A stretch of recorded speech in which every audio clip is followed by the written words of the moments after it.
Қайырлы күн балалар. Бүгін сендер етістік туралы білімдеріңді жалғастыратын боласыңдар. Алдымен етістік дегеніміз заттың қимылын, іс-әрекетін білдіретін сөз табы екенін біліп ал. Сосын етістік не істеді, не қылды, қайтты деген сұрақтарға жауап береді. Демек етістік қимылды білдіреді.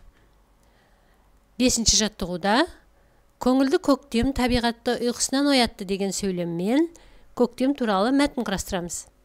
Суреттерді пайдаланамыз. Көңілді көктем табиғатты ұйқысынан оятты. Қар еріді, күн жылынды, аю апаннан шықты. Құстар ұшып келе бастады, ағаштар гүлдеді. Ал сен осы мәтінді қалай жалғастырар едің? Сосын байқасаң, мен етістіктердің астын бір сызықпен сызып қойдым. Осы етістіктерге сен сұрақ қойып көр. Әрі қарай берілген сөздердің бәріне ортақ етістік табамыз. Аққу, кеме, үйрек, бұлардың үшеуі де не істейді? Үшеуі де жүзеді, е? Ал көбелек, ұшақ, инелік бұл үшеуі де ұшады. Дәптерге мына ретпен жазасың. Ұшады, жүзеді деген сөздер етістік екенін білесің, оларға сұрақ қойып көр. Сосын менің қағаз ұшағым деген әнді мына сілтемеге өтіп айтып көр. Қағаздан ұшақ жасап ұшырып көр. Әрі қарай 7-ші жаттығуды орындаймыз. Сөздерді оқимыз, олардың етістік екенін дәлелдейміз ауызша.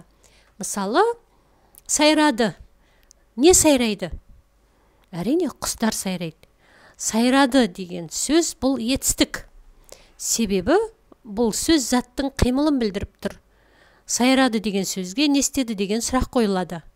Осылай сен қалған етістіктерді дәлелдеп көр, бір-бірлеріңе дәлелдеңдер.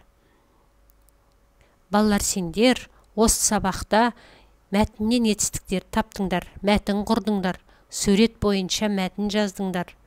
Сосын ережені тағы да көрсетіп қойдым, міндетті түрде түсініп ал. Саған сабақ берген Гүлзина Жақсылық. Сұрақтарың мен ұсыныстарың болса, маған WhatsApp-қа немесе Instagram-ға жазсаң болады.